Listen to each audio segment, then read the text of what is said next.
Okay, let me explain you about assets. So basically, what's an asset?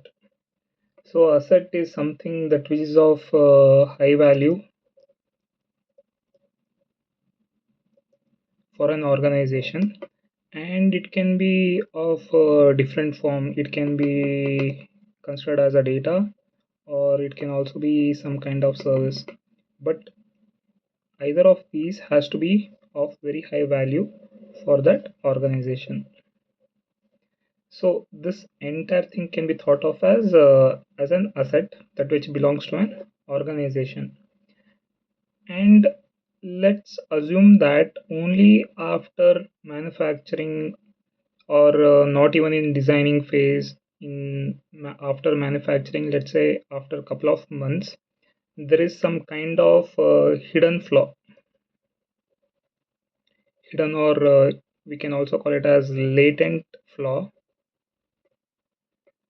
So we are calling it as latent because we cannot directly figure out that weakness because it's already in the production stage. Only after careful examination, after using that product, people started to figure out that there is a hidden flaw in that, and we'll call it as a weakness. And if that weakness that which is present in an asset, if it is exposed or as well as exposed as well as exploitable,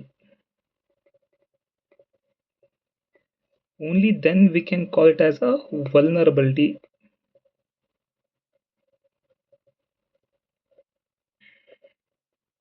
So basically over here, weakness, a product might have a lot of weakness like weakness 1, weakness 2, n number of weaknesses.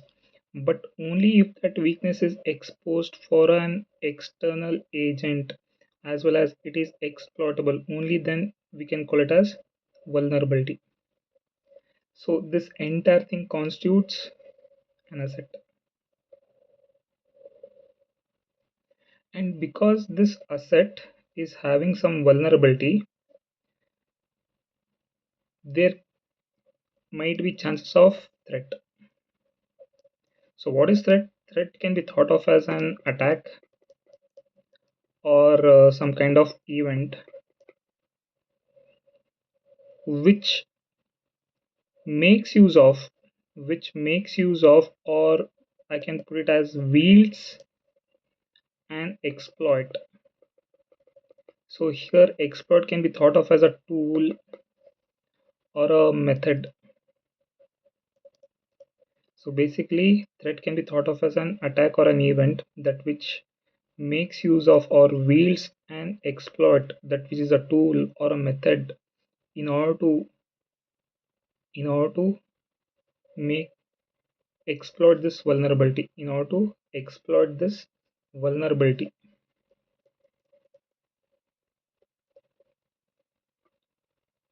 And in turn, this entire scenario where we started from an asset followed by its weakness that which is exposed as well as exploitable, in turn we call it as vulnerability.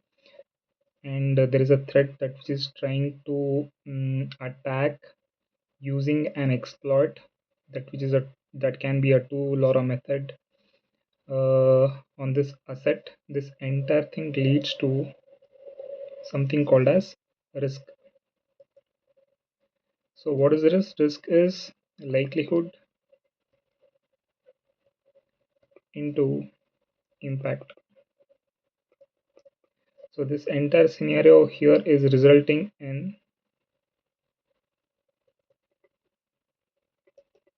something called as risk. And risk can be thought of as chance or harm, because this called as chance because many of the methods also makes use of probability concept in it. So it can be thought of as chance or harm that might be cost to the asset.